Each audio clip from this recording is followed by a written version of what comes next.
Welcome, fellow painters and decorators of the interweb.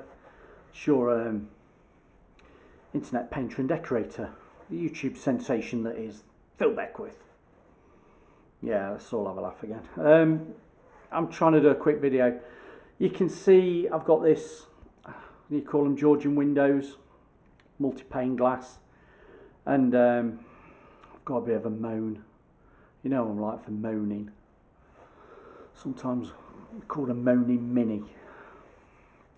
Right, this window we did years ago. It was done in oil based. Brian, who works for us, he's actually in the next room doing some of these sash windows. Now I've come to just refresh, or let's call it refresh this window. Putties had started to get moisture down from the outside because they're only single glazed. It's a grade 2 listed building, and the views, you'll see, well, cracking views over Nottingham. This is a bit of a nice area of Nottingham, overlooking Nottingham Park. If you know Nottingham, it's a little bit exclusive and expensive. I've not made my YouTube millions yet to be living in one of these, but never mind. I've told you before, some of you know, I went to private school. I know you won't believe it, would you? But my school is just, I don't think you can see it on these videos, is just over there. Well, I'll say my school, that's 30 odd years ago. It's not there anymore. It's now into £1 million luxury apartments. So yeah, that's the sort of area we're looking at. Right, my moan. I've cleaned all this window down, taken all the putties out. Now, if you know what putties are like when they've gone brittle, they drop out. Now I wanted something to fill these up. I don't think you'll see. Fill these up.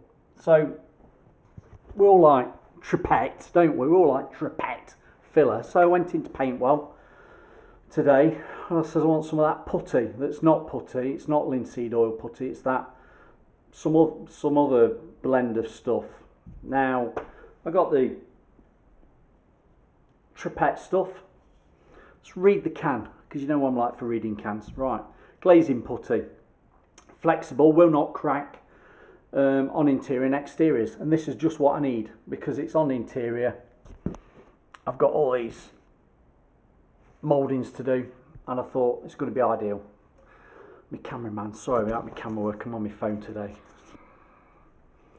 never mind. So we've got this, long lasting, compatible with all paints and coatings, which is good because I'm going to be water based.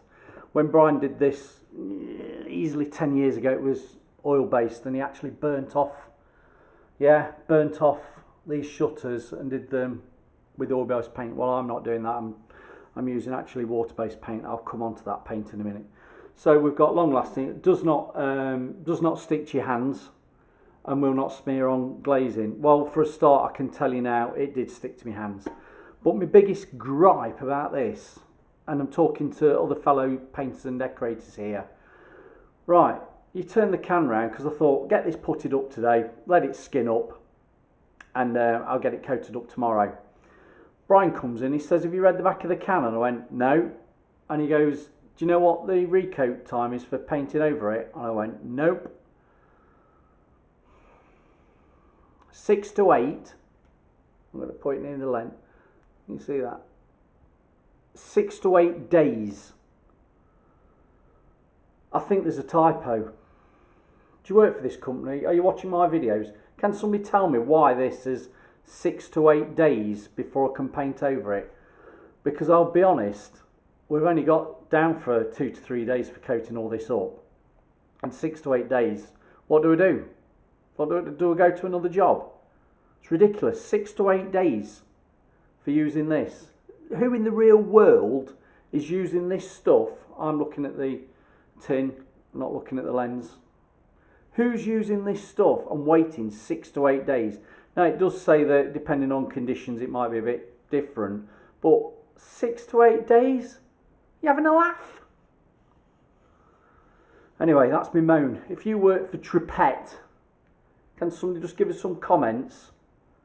Give us some comments below. Why is it 6 to 8 days? Now, I've used, where's my tools? Get my tools out, because I know a lot of people don't even know what one of these is or are. Now that's a proper putty knife. And I've used that. Look, you can see it doesn't stick to anything. Look at the blinking handle on that. It is a lot better than using linseed oil putty. Its consistency is, I'll tell you what, let me just get some out of the can. Let me pause it and come back. 1, 2, 3, back in the room. Now, this is the consistency of it. Got it out on my putty knife. I'll show you. It's like that. Now, if you know what linseed oil putty is like, it can be hit and miss, whether it's that runny or that thick because it's been in a room that's dried off. But this straight out is actually quite nice. But I have to say, it still is a bit, it's like that. It's like silly putty, you know what I mean? What you used to have as a kid in the 70s, 80s. I think where you can still get it. I remember going to bed holding some and it got stuck in my hair. My parents came back and they weren't very pleased. I had to cut it out because it had stuck everywhere. But that's what it looks like, right? So it's not bad stuff, and it's not bad stuff to work with. But let's have it right. 6 to 8 days. That's no good. Now, you know, I'm going to do. There's a link there. What am I painting this with? I'm actually going to use the Dulux. Let's move out there. I'm actually going to use the Dulux quick drying gloss. Now, I did review this.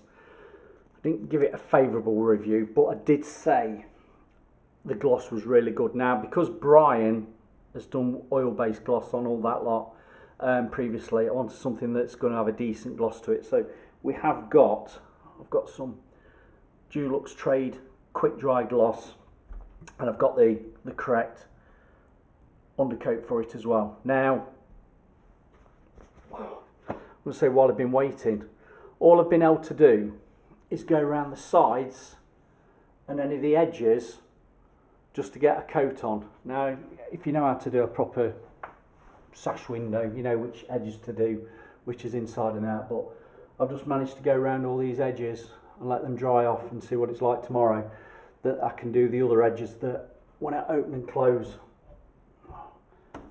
like when I open and close it, oh, it's very heavy.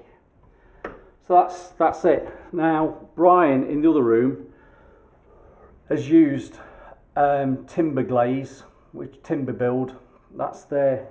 I've got one here. If you've used that, Brian's used that to go around his panes of glass, because these panes in Brian's room weren't as bad as what I'd got in here, so he could nicely bead them round. And that's a bit of a sticky product to use as well. It's a bit not easy to work with. Now, where I'd got some areas that needed some, I'll say some fine detailing, and I've kept one for you to show you. I've gone round with that. Now it's an interior exterior, and it is actually quite nice. And if I can just position it one-handed, I can't do stuff one-handed. I've saved one for you here. There. It's just slightly broke away. Now all I've done, if you can see, I've got my nozzle. I'll put it against there. You see what I'm doing. Ease it out gently. Just let it run down. It's wet like your finger. Just smooth it off. Now tomorrow, if there's any on the glass, I can get a blade and just clean it back. So that's what I've done with my really fine areas that need a bit of, I'll call it cork mastic round. But everything else, give us some comments on this. What do you think to this stuff that's taking 6 to 8 days? I mean, I've got them nice and smooth. Oh, you can see it. It's nice and smooth, but, oh sorry. It's nice and smooth, but if I touch it, you pull it back off. Not good, is it? So I'm going to leave it there because we can keep under 10 minutes. Some videos there. Have a look at those videos there of other stuff I've done. But yeah, it's just a bit of a moan video, and give some comments. What do you use for puttying up? Can't be using timber glaze, can I? Not all the time. Or should I? But it's not easy to work with. See you on the next one.